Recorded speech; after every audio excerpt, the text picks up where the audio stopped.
Hey guys, tonight we step into a world where your mornings start before the sun even thinks about rising, where the smell of damp earth clings to your clothes, and every breath tastes faintly of hard work and hope. You're a medieval peasant. Welcome to a life ruled by dirt, debt, and the constant possibility of dying young. Spoiler alert. You probably won't survive the week without tripping over something muddy or forgetting where you put your shoes. So, before you get comfortable, take a moment to like the video and subscribe, but only if you genuinely enjoy what I do here. Also, drop your location and local time in the comments below. I love seeing how far and wide we travel together on these sleepy history journeys. Now, dim the lights. Maybe turn on a fan for that soft background hum, and let's ease into tonight's journey together. You wake in a cramped wooden hut, the walls thin enough that the chilly morning air sneaks through the gaps, making the early hours feel colder than they really are. Your mattress is little more than a pile of straw scattered on a hard wooden platform, and the blanket you have is rough, woven from coarse wool that itches more than it comforts. The floor is packed, dirt, uneven, and sometimes muddy, especially after a rainy night. You probably won't be slipping on polished floors or plush carpets tonight. No, your bed is the kind that molds to your aches and leaves you smelling faintly of the earth you will soon spend the day working in. Outside, the manor house stands tall and intimidating, made of stone and timber, with a chimney that endlessly exhales smoke into the cool morning air. It's a stark reminder of where power lies. The lord of the manor may sleep warm and well-fed in his chamber, while you rub the cold from your fingers, knowing the coming hours will be long and grueling.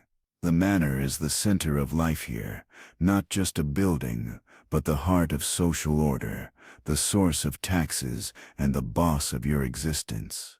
You stir from your bed and prepare for a day that begins long before the first rays of the sun.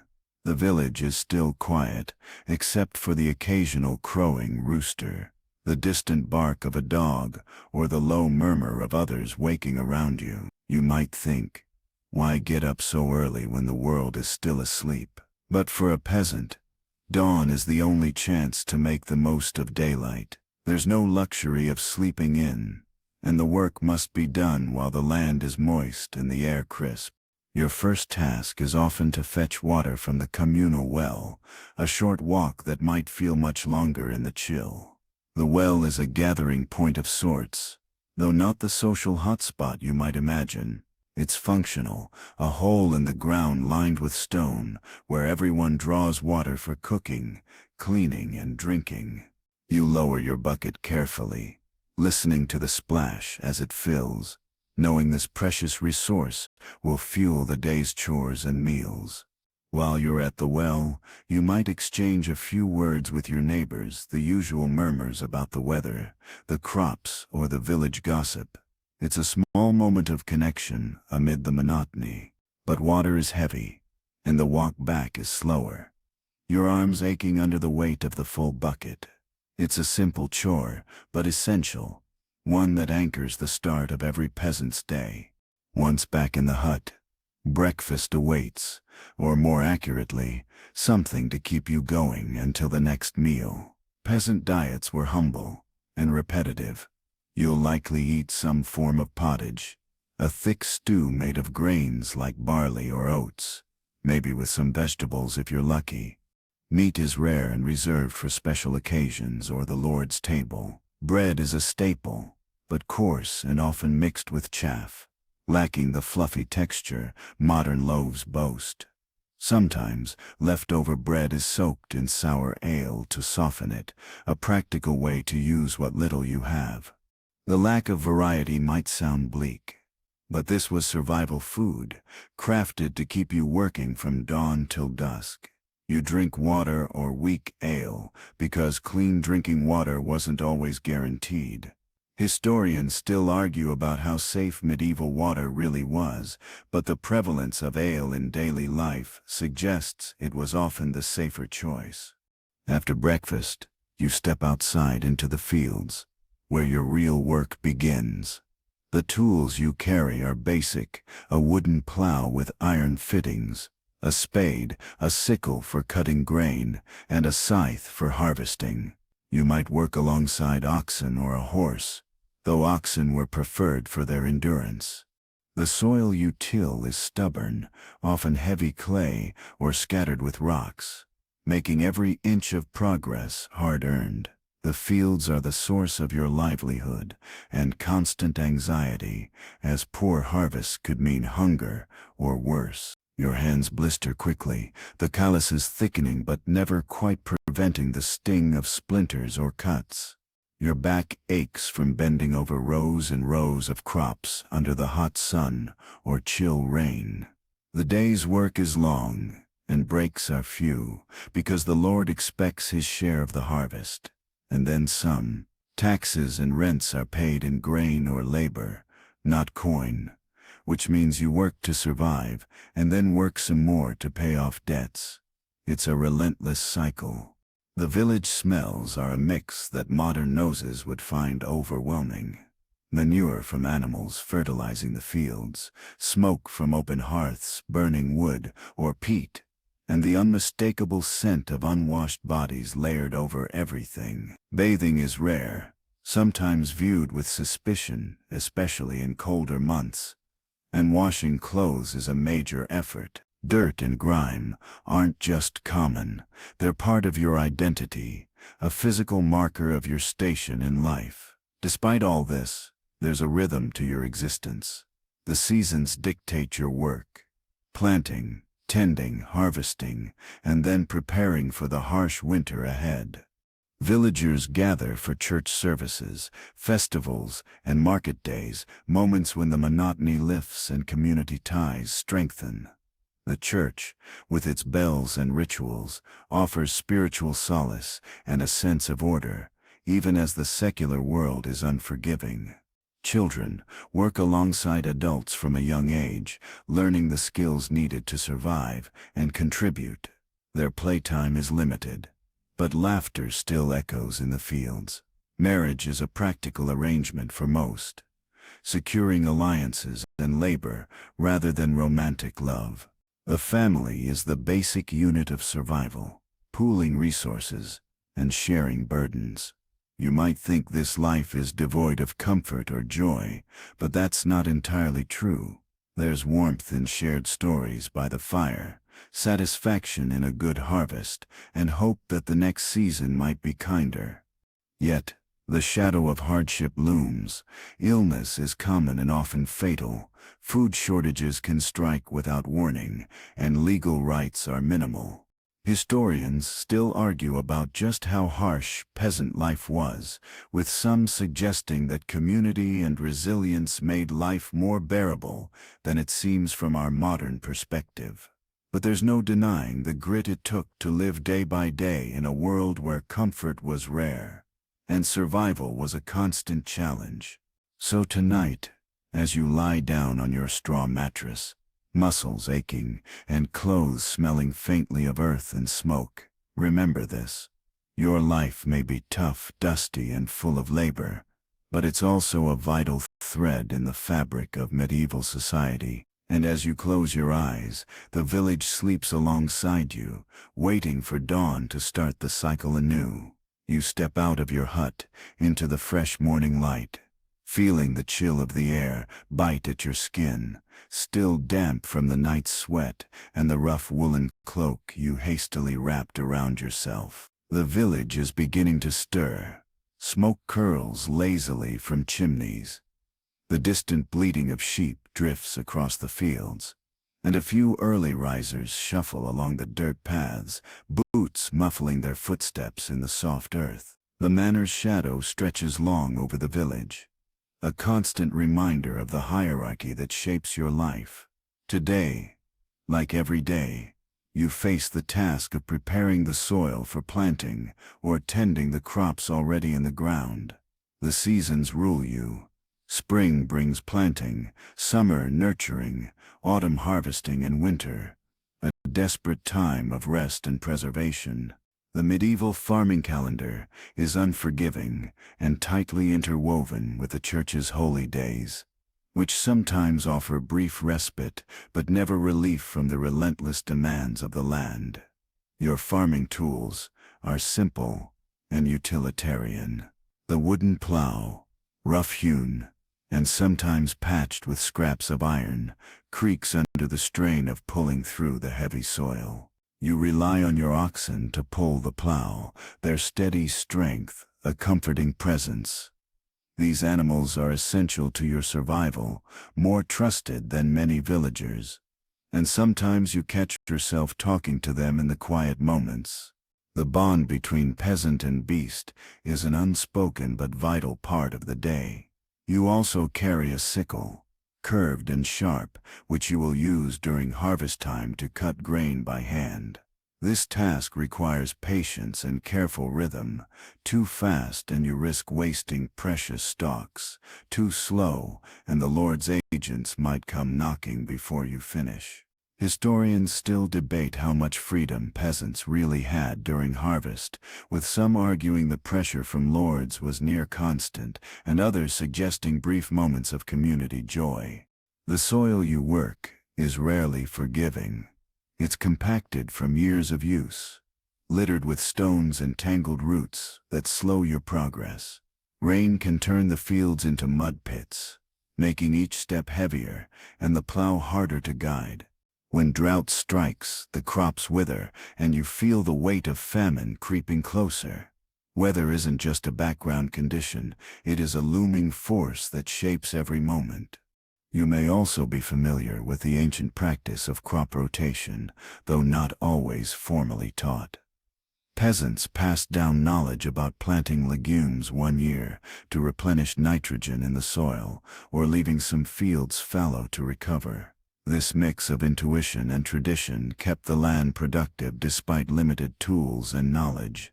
By midday, the sun climbs high, and the work intensifies. You pause briefly to eat a small meal, usually cold bread and cheese if available, washed down with watered-down ale. Meals are functional, not luxurious, fuel to keep you going, not a pleasure to savor. Even this small break feels rushed, as there's always more to do. After lunch, you return to your tasks, weeding, repairing fences, tending animals, or mending tools. Each chore requires care. A broken fence can mean lost livestock, and damaged tools slow the entire community. Your hands, rough and cracked, grow steadier with practice, and there's a quiet pride in making things last as long as possible. The village itself hums with activity. Children run between huts, their laughter a bright contrast to the hard work adults undertake. Women might be spinning wool or baking bread, men fixing roofs or chopping firewood. The air is thick with the smells of cooking fires, fresh earth and livestock. This sensory tapestry defines peasant life. The smell of smoke and soil, the feel of rough cloth, and the sounds of communal effort. Religious life is intertwined with daily routines. Church bells ring out the hours, calling you to prayer or marking festivals. The local priest plays a pivotal role, offering guidance, administering sacraments, and sometimes acting as a mediator between peasants and lords. The church is more than a spiritual center. It's a social hub and a source of hope in hard times. As the sun begins to set, painting the sky with warm hues of orange and pink, you feel the exhaustion settle in your bones. The day's work is done, or at least paused until tomorrow. You wash as best you can, scraping the grime from your skin, and changing into the same worn clothes you started with, ready to do it all again. Come morning, evening is a time for gathering. You might join neighbors for a simple meal or listen to stories told by elders around a fire. These moments of community warmth help ease the fatigue and remind you that you are not alone in this demanding life. Shared struggles forge strong bonds, and even in hardship, there is laughter and comfort. As darkness falls, you crawl back into your straw bed, muscles sore but spirit tethered to the hope of another day. The scent of earth and wood lingers, mingling with the faint sounds of night creatures and distant fires. You close your eyes, feeling the slow pulse of the village settling into sleep alongside you. Tomorrow will bring more work, more challenges, but also the quiet continuity of peasant life. A life defined by hard labor, simple joys, and the unyielding rhythms of the land. You wake again before dawn, your body already familiar with the rhythm of this rugged life. Today, you think, you'll face the inevitable reality of medieval hygiene, a world far removed from warm showers and scented soaps. Instead, your morning begins with a splash of cold water from the village basin, or a quick dip in the nearby river, if the weather is mild. Bathing is a rare luxury in your village, often reserved for festivals, or when a distant lord's orders require cleanliness for tax purposes. More often than not, the grime from days of labor cements itself into your skin and clothes, becoming almost part of your identity. Imagine the earthy smell of the village mingling with the faint aroma of wood smoke and manure. This isn't the scent of comfort, but of survival. The dirt on your hands isn't just soil, it's mixed with sweat, grease, and traces of the last meal you ate. Washing your face with cold water brings a sharp awakening, a shock that your body has adapted to over years of waking early. The absence of modern hygiene practices means lice, fleas, and other pests are constant companions, causing itching and discomfort that you learn to ignore or treat with folk remedies. The village's sanitation is rudimentary at best. Most households have no designated waste disposal system. Instead, refuse piles up in the street corners or is tossed into the fields to decompose.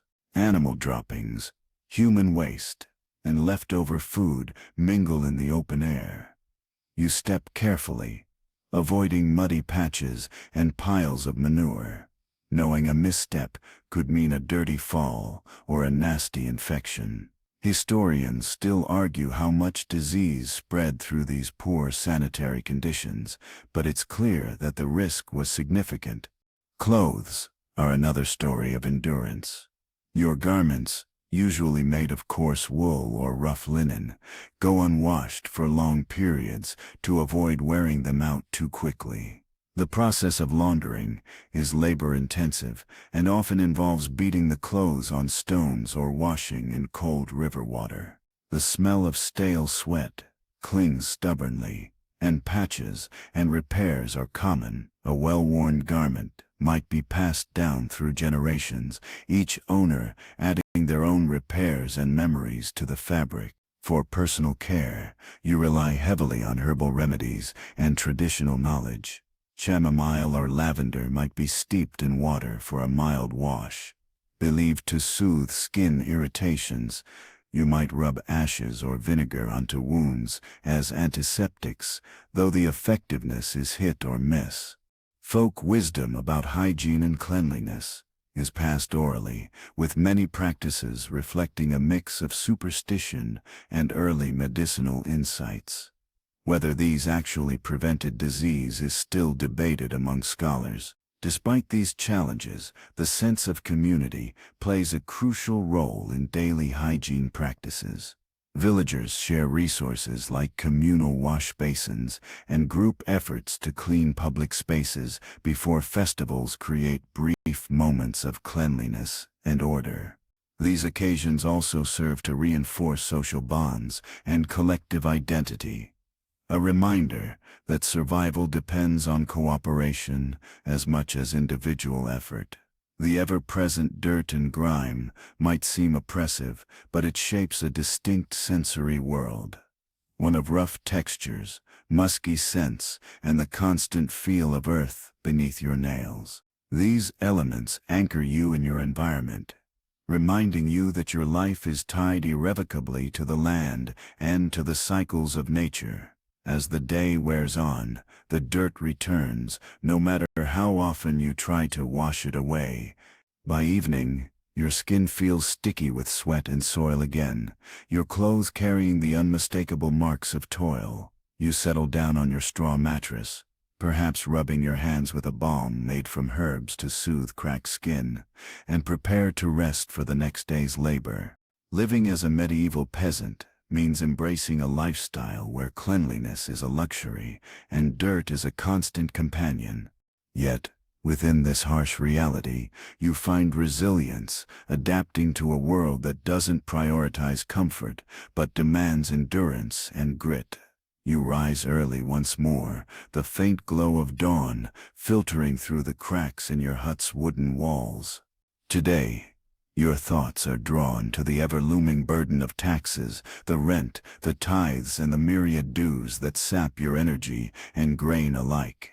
The word tax might sound simple, but for a medieval peasant, it was a complex web of obligations that shaped nearly every part of life, from what you grew to how you celebrated.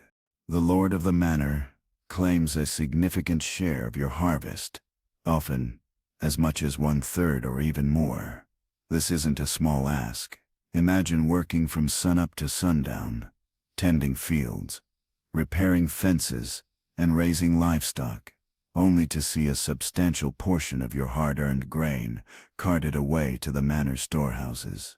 The tax isn't just a payment, it's a reminder that your freedom is limited, your labor owed to someone else. This system, called feudalism, ties you to the land and its lord in a relationship part economic, part legal, and mostly one-sided. But rent wasn't the only demand. The church collects a tithe, usually 1/10 of your produce, to support religious institutions. This means your already meager food supply gets further reduced, leaving you to manage on less. Paying these dues often requires careful planning and sacrifice. Running short on grain could lead to borrowing, which meant more debt and fewer chances to improve your lot. Debt itself was a trap, hard to escape. Peasants sometimes borrowed seeds, tools, or money with promises to repay after the harvest. Poor weather, illness, or a bad season could make repayment impossible, plunging families deeper into obligation. Historian debates continue over how widespread and debilitating these debts were. But it's clear many peasants lived on the edge of survival. To collect taxes, the lord's officials made regular rounds, inspecting fields and storerooms. Their presence was a source of anxiety, as fines for underpayment or delayed delivery could be harsh. Peasants learned to hide extra grain or barter with neighbors to fulfill obligations while keeping enough to eat. This delicate balancing act was a constant mental strain, a shadow over daily life. Interestingly, some villages developed systems to ease the burden. Collective storage and shared resources allowed peasants to pool what little they had. Mutual aid was vital. When one family faced hardship, neighbors often pitched in. These acts of community kindness were crucial buffers against the harsh realities of medieval taxation. Despite the weight of dues, festivals and market days still occurred, providing brief escapes from economic worries. These occasions allowed peasants to trade goods, share news, and sometimes celebrate with food and drink. They were vital for morale and social cohesion, even as the taxes loomed in the background. By evening you sit outside your hut, counting the grain saved after the Lord's share. The number is always smaller than you hoped. The knowledge that next season will demand the same or more hangs heavy. Yet, there is a quiet determination among villagers, a shared resilience to face another year of toil and taxation. As you prepare to rest, you think about the cycle that traps you, the constant giving with little return, the debts that grow like weeds, and the hope that someday, somehow, the scales might tip. But for now, survival means accepting the burdens placed upon you, working within the system even as it wears you down. The sun is already climbing when you step outside, a wooden hoe or spade in hand, ready for another day of toil. Farming tools in your possession are humble, often handmade by village blacksmiths or even yourself. But they are the lifelines to your survival. Without them, the endless work of planting, tending, and harvesting would be impossible, though the simplicity of these implements hides the cleverness behind their design. Your plow is a basic wooden frame with an iron tip designed to cut through the heavy soil.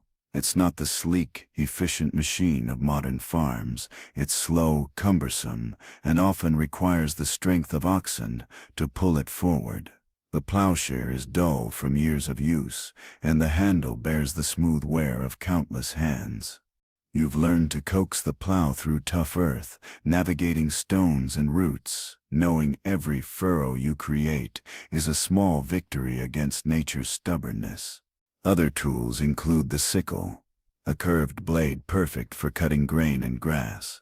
It requires careful technique, a swift rhythmic motion to harvest crops without wasting precious stalks.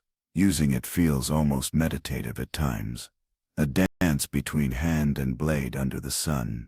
Yet, one careless moment can lead to a nasty cut, a reminder that even tools meant to aid can be dangerous. There's also the scythe, used by some peasants during harvest to cut larger areas of grain faster. It's heavier and requires practice to wield efficiently. The sound of the blades slicing through stalks is a familiar one, blending with birdsong and the hum of insects.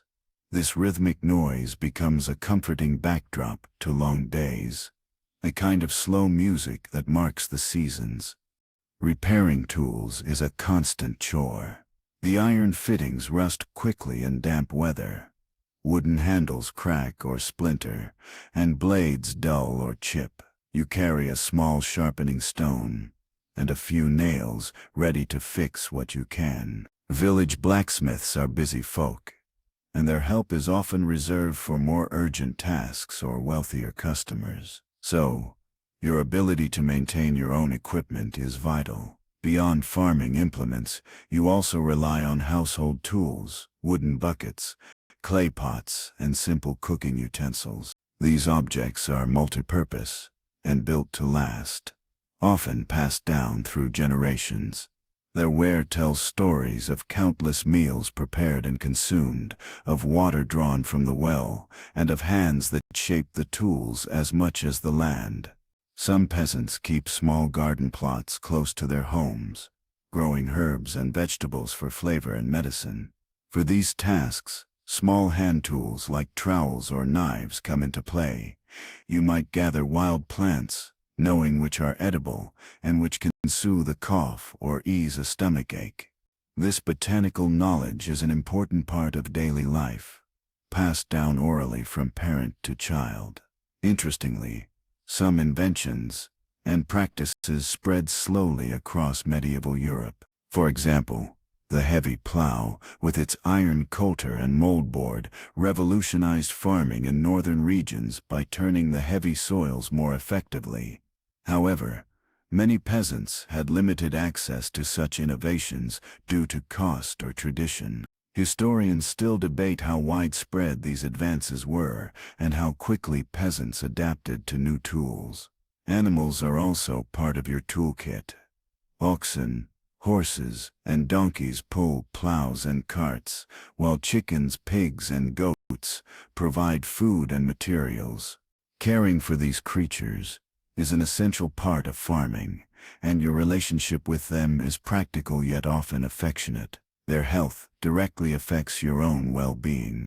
The daily rhythm of tool use is punctuated by seasons and tasks: tilling and planting in spring, weeding and tending in summer, harvesting in autumn, and mending or crafting tools in winter. Each phase demands different skills and tools, shaping the year's work and your expertise. Despite the simplicity, these tools represent your connection to the land and your means of survival. They are extensions of your hands, your sweat, and your perseverance. Without them, the cycle of planting and harvest would falter, and the village would starve. As you lay down in the evening, the ache in your hands is a familiar companion, a sign of a day spent working with your tools, shaping the earth, and living in tune with the slow, relentless passage of time. You awaken to the familiar sounds of the village, the crowing of roosters, the bleating of sheep, and the low murmur of neighbors beginning their day. Today, your thoughts turn to illness and remedies, a part of life just as constant as work or weather.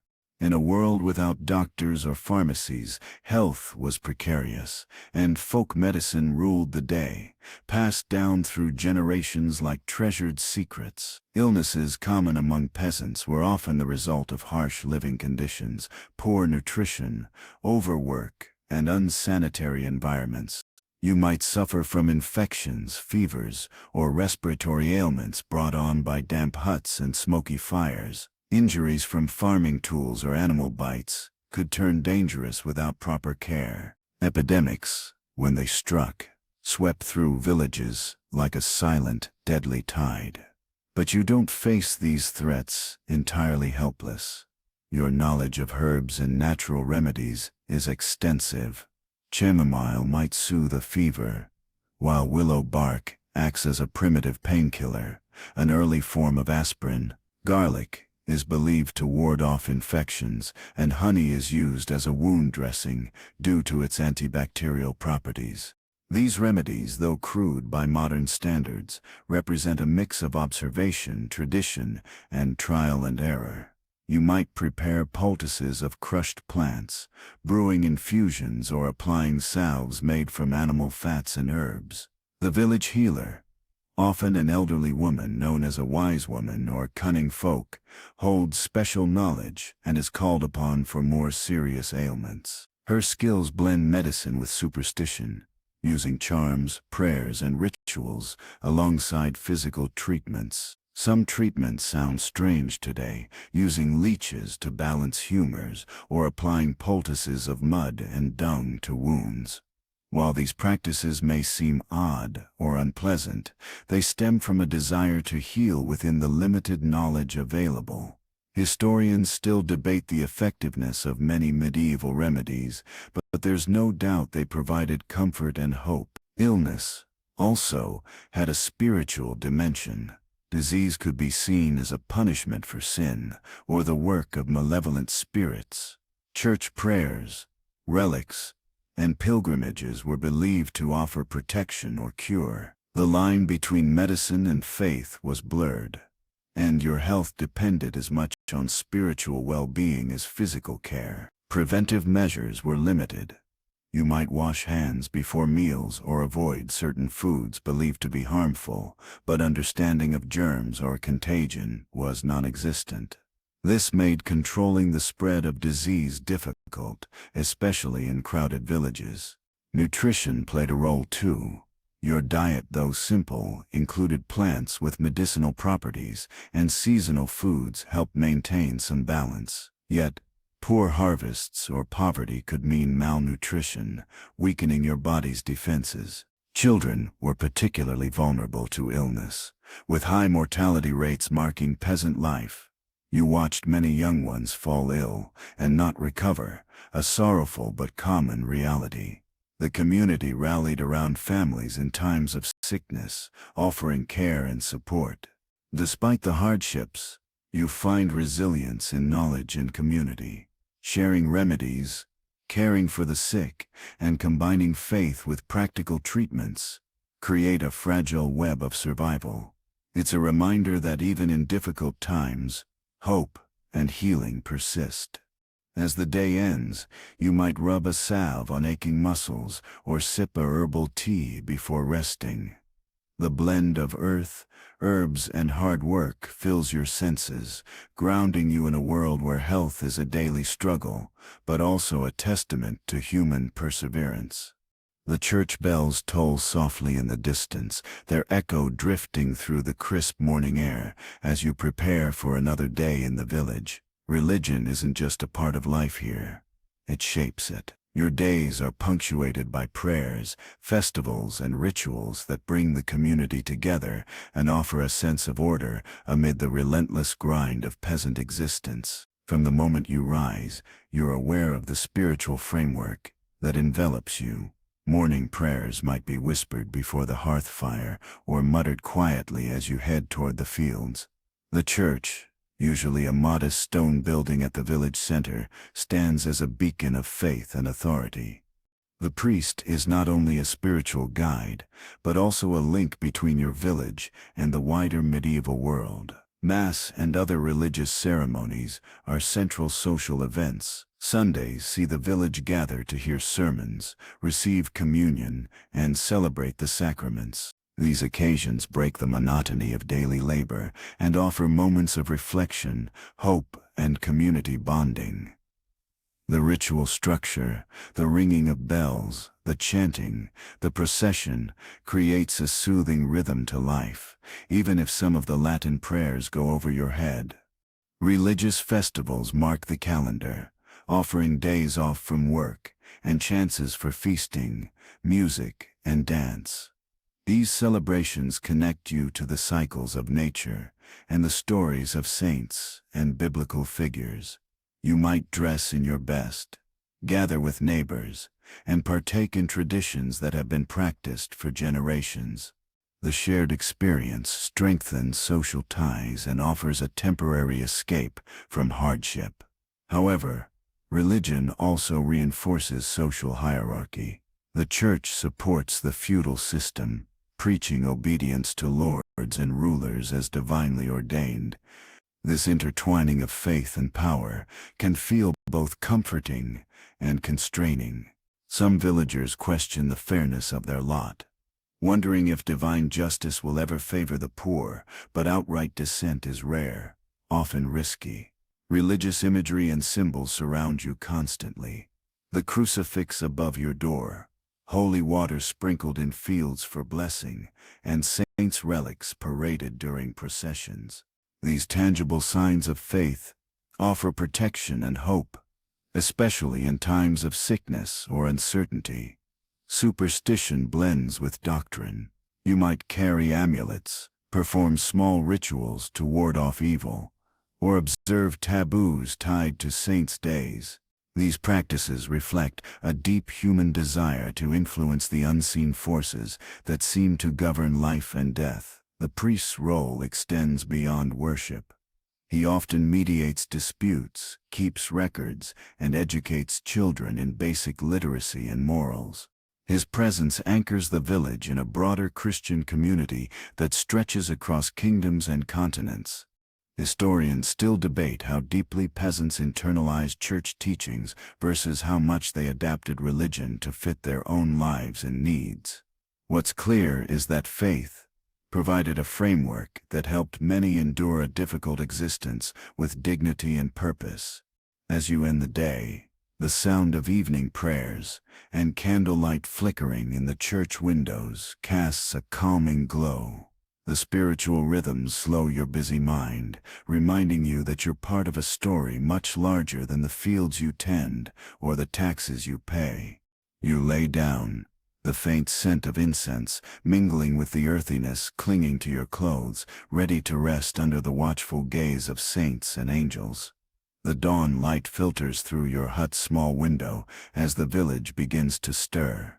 Today your attention turns to the children, young peasants, who learn quickly that playtime is short and work starts early. From the moment they can walk, children are woven into the fabric of daily labor, their small hands tasked with simple but essential duties. By age 5 or 6, most children accompany their parents to the fields, helping with light chores like gathering firewood, tending animals, or pulling weeds.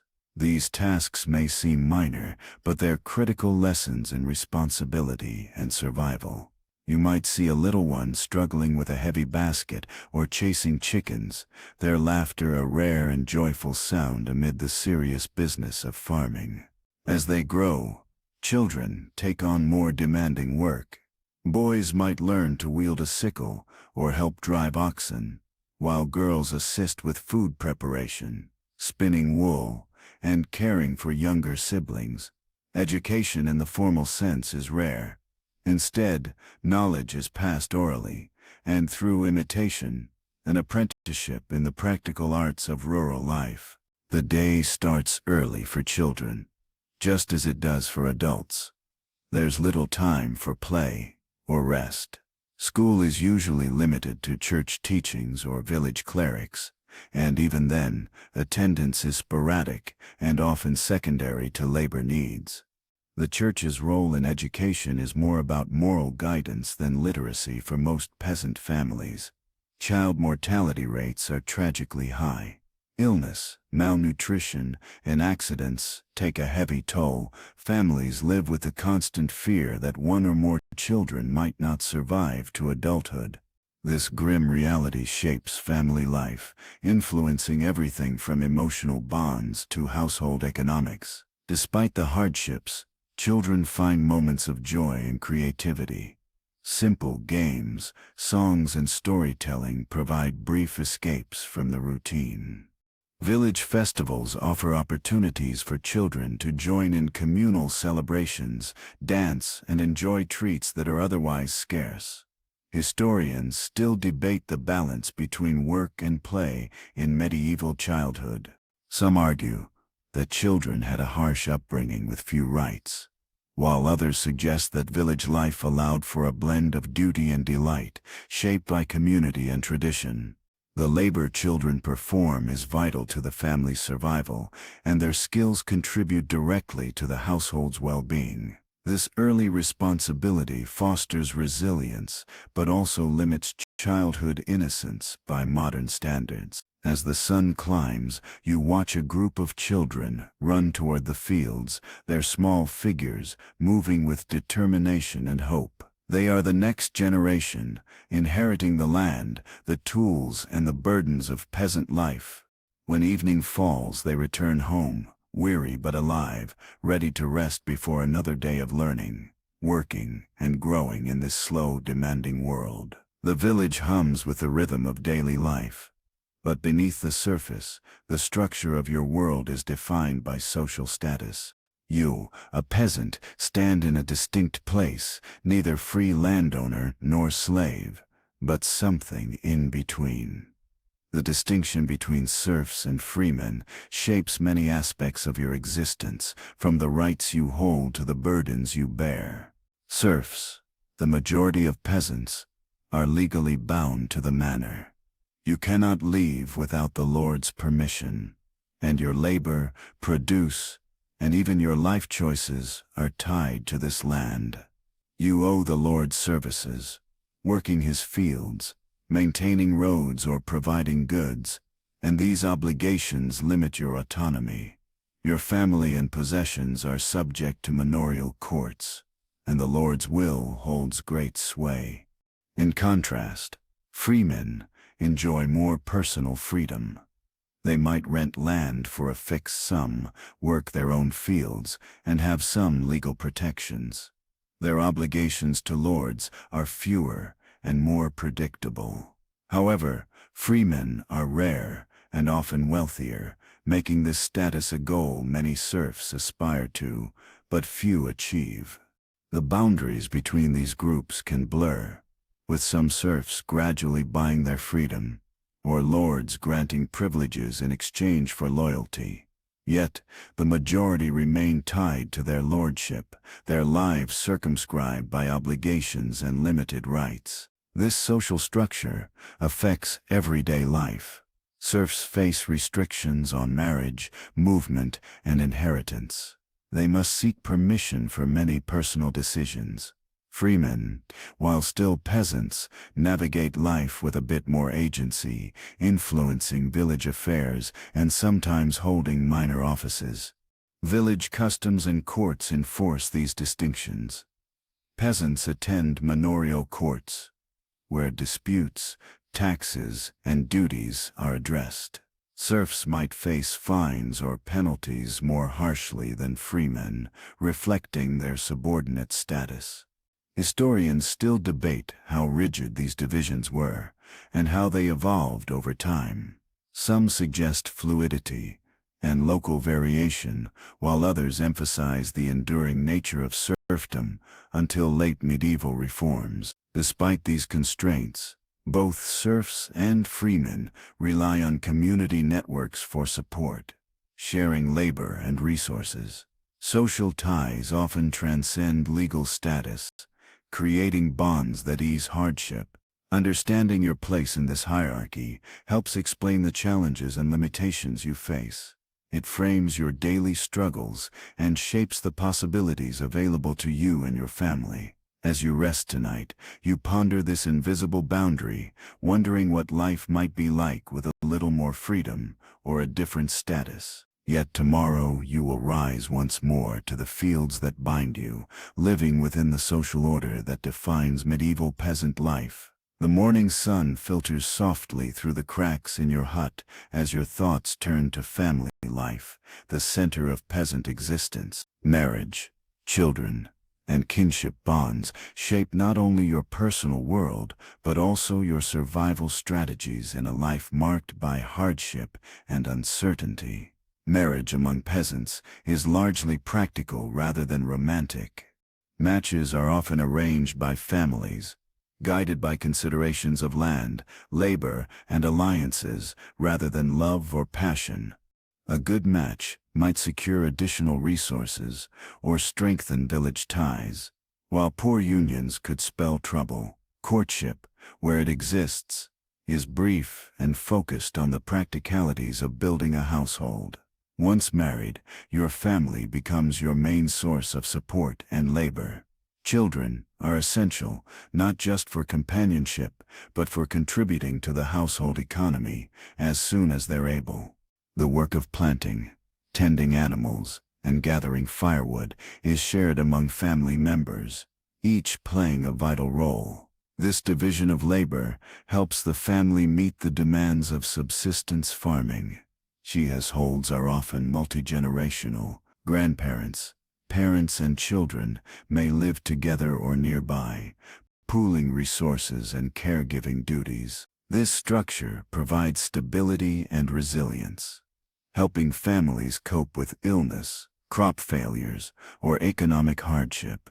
The peasant home is modest, but it's a place of warmth and continuity. You share meals, stories, and traditions around the hearth.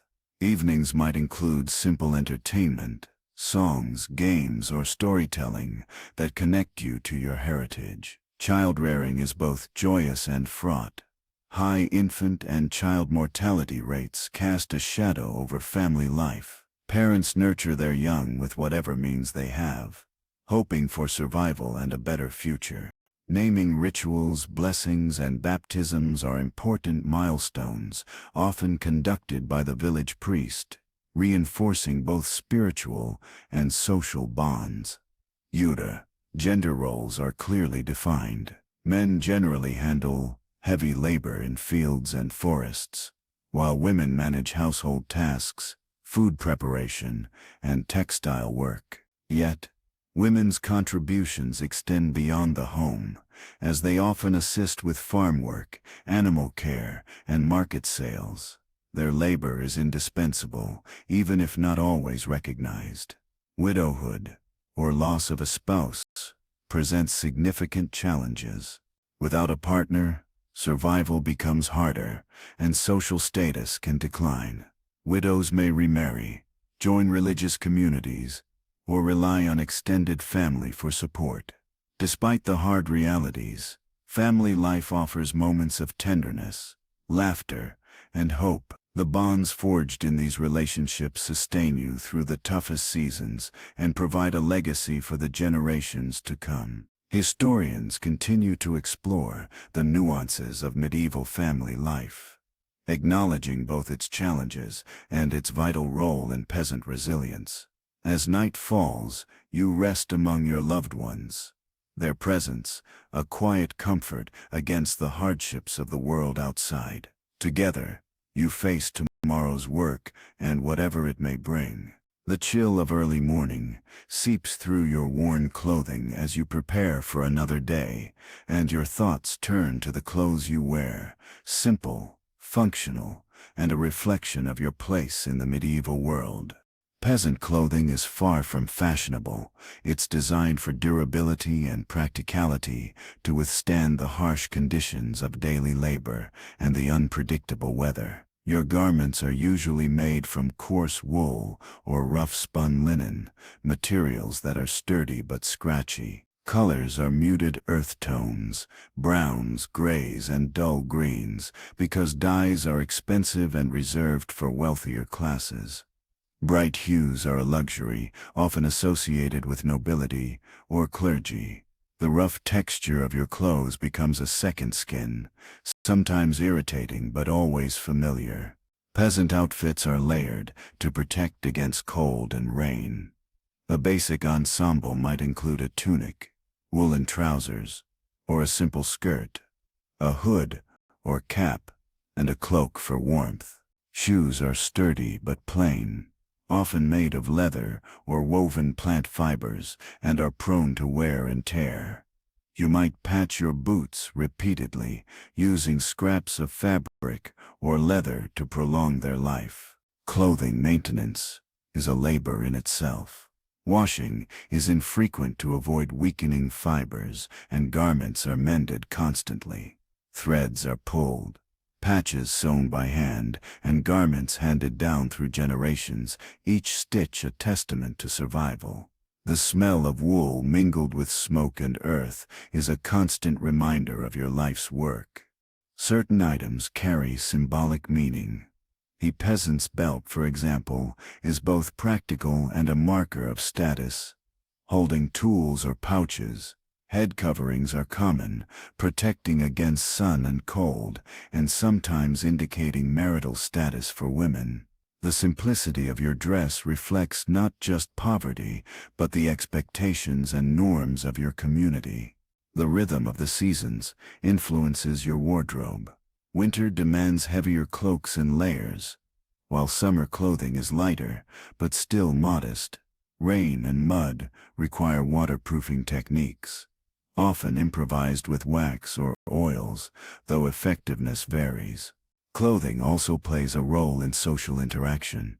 Wearing finer clothes could draw unwanted attention or suspicion, while shabby dress might limit opportunities. In village life, appearance balances between necessity and conformity, a subtle social language understood by all. Historians continue to study peasant clothing through archaeological finds and written records, uncovering details about fabric production, trade, and daily life. These garments tell stories of resilience, adaptation, and identity. As you finish your day, the weariness in your bones matches the frayed edges of your clothes. You hang them carefully to dry, knowing tomorrow will bring more work and the same well-worn garments to face it with. The morning mist still clings to the fields as you prepare for a day shadowed not only by labor, but also by the village's sense of justice and order. In your world, justice is a patchwork of tradition, lordly decrees, and local customs, often enforced by the manorial court, the system that governs disputes, fines, and punishments for peasants. Your interactions with law and order are frequent, yet often informal. Minor disputes between neighbors over land boundaries, stolen chickens, or unpaid debts are settled in village meetings or before the steward, the lord's appointed official. These sessions are rarely fair by modern standards, as the lord's interests often prevail. Still, they provide a sense of community order and a chance to air grievances. Punishments for infractions are varied, but generally mild compared to later legal systems. Fines, public shaming, or temporary labor punishments are common. You might be required to make public apology or wear a sign detailing your offense. In some villages, stocks or pillories provide a physical reminder of wrongdoings, where you might spend a few hours enduring curious stares and the occasional rotten vegetable. More serious offenses, like theft, assault, or fleeing the manor, bring harsher consequences. You could lose property, face corporal punishment, or even be sold or transferred to another lord's land. However, extreme punishments, such as executions, were rare for peasants, usually reserved for nobles or serious crimes. The legal system is deeply intertwined with the feudal hierarchy. Lords hold the ultimate authority, and their word is law. Village courts reflect this power imbalance, with peasants often having limited recourse. Still, some customs protect peasants, like the right to seek refuge in the church, or the concept of customary law that safeguards traditional rights. Justice also plays a role in labor obligations. Failure to meet the word, quotas, or taxes can lead to fines or extra duties. The steward's watchful eyes mean peasants must balance hard work with the risk of punishment if expectations aren't met. Interestingly, village justice systems varied widely. Some communities had more autonomy, with elders or elected officials managing disputes, while others were strictly controlled by manorial courts. Historians continue to explore these differences, shedding light on medieval social dynamics. Despite the risks, peasants developed strategies to navigate this system, forming alliances, negotiating fines, or quietly resisting unfair demands. Social bonds and mutual support often provided protection beyond legal means. As you end the day, the knowledge of these rules lingers, a constant reminder that your life is lived under watchful eyes, where order is maintained through a blend of tradition, power, and community. You settle into bed with a mix of caution and resilience, ready to face whatever tomorrow's laws may bring. Morning dew still clings to the grass as the village begins to stir, but today your thoughts drift to something lighter. Village festivals, those rare moments of joy that break the routine of peasant life. These gatherings bring color, sound, and laughter to the otherwise hard and dusty world you inhabit. Festivals mark religious holidays, seasonal changes, or local saints' days, and their arrival is eagerly anticipated. The whole village prepares with care, cleaning communal spaces, baking special bread, and preparing simple decorations made from wild flowers and greenery. The air fills with a mix of wood smoke, baking spices, and the earthy scent of fresh-cut foliage. On festival days, work slows or stops entirely, a precious break from the relentless cycle of labor. You dress in your best clothes, patched but tidy, and gather with neighbors and friends in the village square or near the churchyard. Music, often from fiddles, drums, or simple flutes, accompanies dancing, singing, and games that bring out the child in everyone. Food, though still modest by noble standards, is richer and more abundant.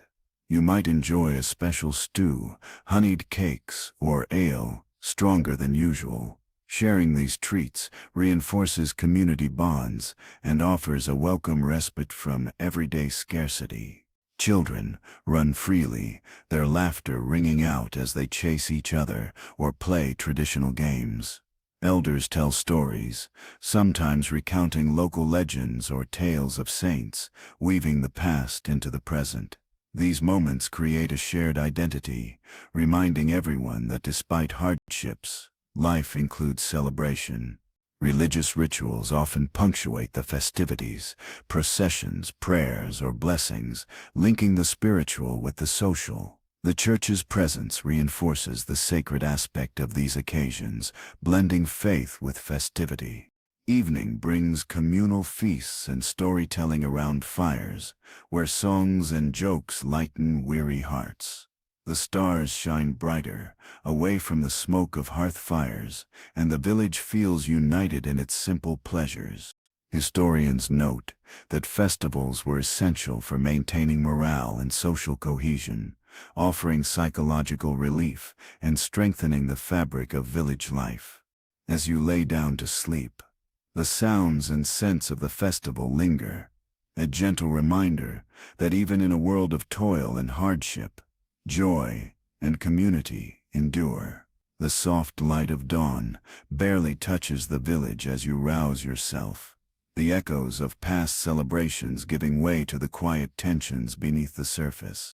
Peasant revolts, though often small and localized, are an important thread in the tapestry of medieval life.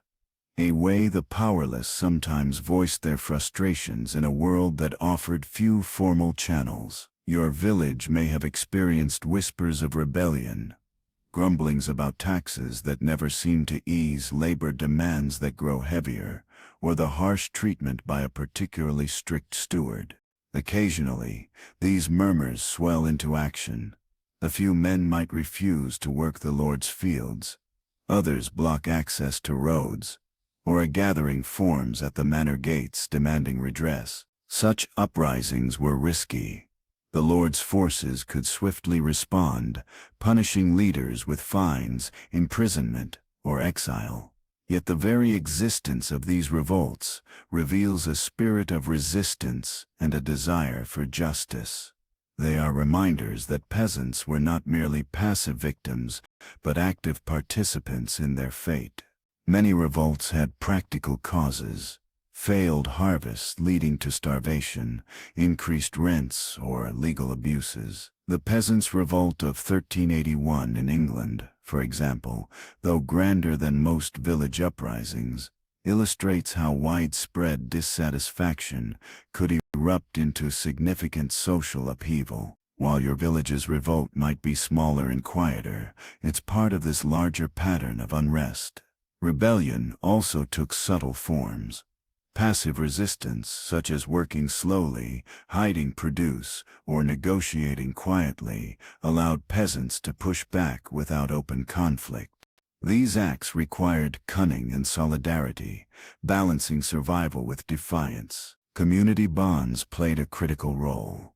Revolts were often sparked and sustained by shared grievances and the strength of local relationships.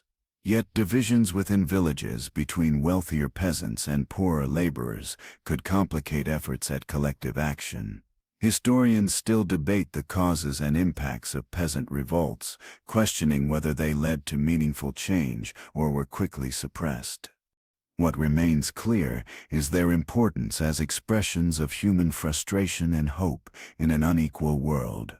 As you settle down tonight, the memory of these quiet resistances reminds you that even the humblest voices can echo through history, whispering of courage, community, and the desire for a fairer life. The sun rises gently over the village, but today your thoughts turn to a shadowy topic: medieval debt traps. For peasants like you, borrowing wasn't just a matter of convenience. It was often a necessity, a lifeline that could either save or sink your family. Seeds, tools, food, or money might be lent to you by the Lord, neighbors, or local merchants, with the understanding that repayment would come after the harvest. This system of credit was vital, especially when a poor season left you short. However, interest rates and repayment terms were rarely kind, and failing to repay could mean spiraling into deeper debt or losing land and goods. The cycle of borrowing and repayment could trap families for years. One bad harvest, illness, or unexpected expense might force you to borrow again just to survive, turning your debts into a mountain that grew higher with each season. This precarious balancing act meant many peasants lived on the edge, their futures tethered to luck and labor. Local courts often enforced these debts harshly. Failure to repay could result in fines, extra labor obligations, or even eviction. Some peasants became bonded laborers, tied to their lord's estate indefinitely until debts were cleared, a situation barely different from serfdom. Yet, borrowing also forged complex social bonds, Lending and borrowing were acts of trust and mutual aid within the community.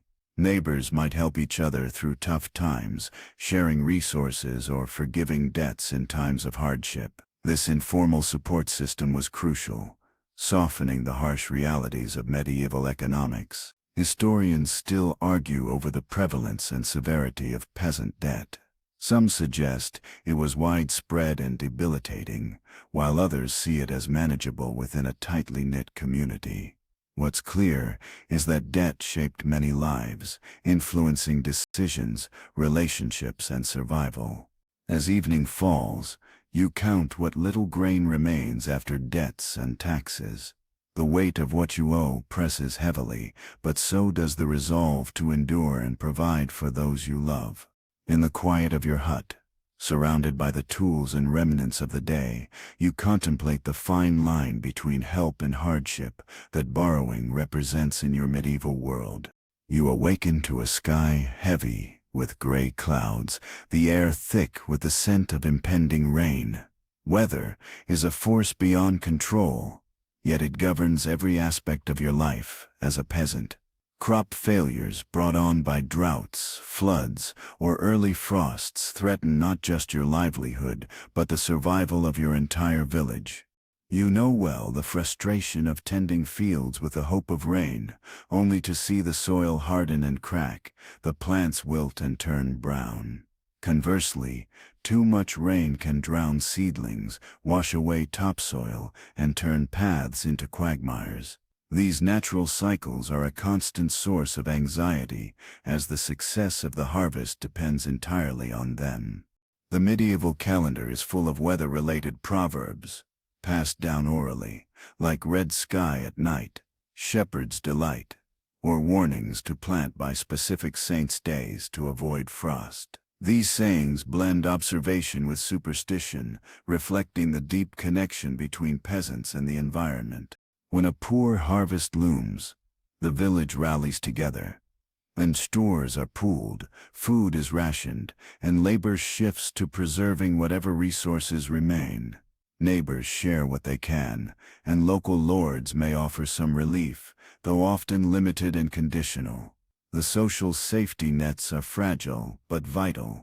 Historians still discuss the impact of climate fluctuations on medieval society, noting periods like the Little Ice Age brought cooler temperatures and increased crop failures. These shifts magnified existing hardships for peasants, contributing to famines and unrest. You adapt as best you can, rotating crops, managing soil fertility, and timing work carefully. You watch the skies daily, reading signs in the clouds, winds, and birds. This attunement to nature is not just practical, but spiritual, a reminder that your fate is tied to forces far greater than yourself. As night falls, the sound of raindrops on the roof mingles with the distant rumble of thunder. You feel both small and connected, part of a world where survival depends on reading the weather's subtle cues and responding with resilience. You close your eyes, comforted by the steady rhythm of rain, and prepare to face whatever the next season brings. You wake to the soft light, filtering through the cracks in your hut. But alongside the morning comes a quiet dread, the reality of child mortality in the medieval village. For peasant families like yours, the joyful arrival of a newborn is shadowed by the constant risk that this fragile life may not survive infancy or childhood. Illnesses such as measles, smallpox, and pneumonia sweep through the village with devastating effect, especially among the very young. Without modern medicine or vaccines, even common infections can become fatal. Malnutrition, weakened by scarce food and hard labor, leaves children vulnerable. The village healer does what she can with herbs and prayers, but the outcomes are often beyond hope. Death is a frequent visitor. You have lost siblings, neighbors, or perhaps even your own children. Each loss shapes the emotional fabric of the village, a shared sorrow tempered by resilience. Mourning rituals, simple burials, prayers, and communal support help families cope but cannot replace what is lost. Families often have many children, partly because survival rates are low. The presence of older siblings helps care for younger ones, and fertility is valued as a means to continue family lines and labor on the land. But the joy of birth is always tinged with anxiety. This harsh reality affects family life profoundly. Parents may balance deep love with pragmatic acceptance, nurturing children while preparing for the possibility of loss. Community bonds strengthen as villagers support one another through grief and hardship. Historians continue to study medieval mortality rates, revealing staggering numbers that remind us of the precariousness of life in this era. Yet, they also highlight the strength and adaptability of these communities. As you tuck your own children into their straw beds, you whisper prayers for their health, hoping the coming days will bring safety and growth. The cycle of life and death is unrelenting, but so is the hope that each new dawn carries. The village sleeps, wrapped in a fragile peace, holding on to the promise of life amid the shadow of loss. The village wakes slowly, under a pale morning sky, and today your thoughts drift to the curious world of peasant superstitions. Life is unpredictable, and often harsh, and these beliefs form an invisible shield, a way to make sense of the mysterious forces that shape your days. You carry talismans, perhaps a sprig of rosemary tucked into your belt or a small carved charm, to ward off evil spirits or bad luck. Before planting seeds or going to market, you might whisper prayers or perform small rituals learned from elders, hoping to ensure good fortune and protection. These practices blend Christian faith with older folk traditions, creating a unique tapestry of belief. Certain days are considered unlucky for work or travel, while others promise success if honored properly. The phases of the moon, the behavior of animals, and even the direction of the wind are read as signs. For example, seeing a black cat might prompt caution, while a sudden chill could warn of impending illness. Some superstitions are practical, like avoiding certain plants believed poisonous, or steering clear of dangerous places thought haunted. Others offer comfort, a way to explain misfortune and exert a sense of control over an unpredictable world. Village festivals and church rituals sometimes incorporate these beliefs, blending solemnity with folk customs. The priest might tolerate, or even encourage certain superstitions as long as they don't conflict with Christian doctrine, understanding their importance to community morale. Historians continue to explore how widespread and influential these superstitions were, debating their origins and evolution. What's clear is that they helped peasants navigate daily challenges with a mix of caution and hope. As evening falls, you might perform a small ritual before bed, crossing yourself or placing a protective charm near your door, feeling a quiet reassurance that unseen forces watch over you. The blend of faith, fear, and tradition weaves a gentle thread through your life, connecting you to generations past and those yet to come. You wake to the faint light of dawn, feeling the steady pulse of village life around you, a community bound together not just by necessity, but by quiet strength. Amid the hardships of medieval peasant existence, the support you and your neighbors provide one another forms the backbone of survival. When crops fail or illness strikes, the village comes alive with acts of kindness and cooperation. Neighbors share what little they have: grain, firewood, or labor, to ease burdens. You might join a communal barn raising, or help repair a neighbor's roof after a storm. These efforts are unpaid, motivated by mutual dependence and deep-rooted traditions. This quiet solidarity extends to celebrations and rituals too. Weddings, baptisms, and funerals bring the community together, reinforcing social bonds and shared identity. Through collective work and shared joys, the village weaves a safety net that softens life's blows. Mutual aid also operates through informal networks. Families lend tools, animals, or food, with repayment often flexible or symbolic. Trust and reputation matter immensely. Breaking social bonds could mean isolation or hardship. Interestingly, historians debate how much this solidarity was idealized versus practiced. Some suggest that competition and conflict coexisted with cooperation, reflecting the complexity of human relationships. Still, the resilience of village communities speaks to the power of connection. You carry this sense of belonging as you face each day's challenges, comforted by the knowledge that you are not alone.